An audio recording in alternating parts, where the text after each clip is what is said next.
পরোয়া করি না। শেখ হাসিনার প্রতিষ্ঠিত বাহিনীর বিরুদ্ধে আমরা সামনে দাঁড়িয়ে আমরা বিজয় অর্জন করেছি।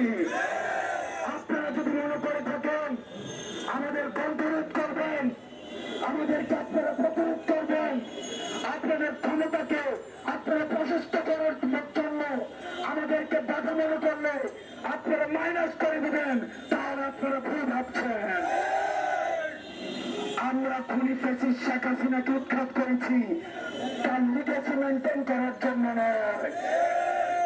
খুনি ফ্যাসিস্ট শেখ হাসিনার যত রেসপন্সার রয়েছে আমরা চাই অতি দ্রুততম সময়ের মধ্যে আপনারা তাদের বিষয়ে আপনারা চূড়ান্ত সিদ্ধান্ত নেবেন এবং ছাত্র নাগরিকের অংশীদারিত্বের বাইরে গিয়ে আপনারা যদি কোনো সিদ্ধান্ত নেন তাহলে সেটি মেনে নেবে না এবং অতি পূর্বে সিদ্ধান্ত নিয়েছেন সেই সিদ্ধান্ত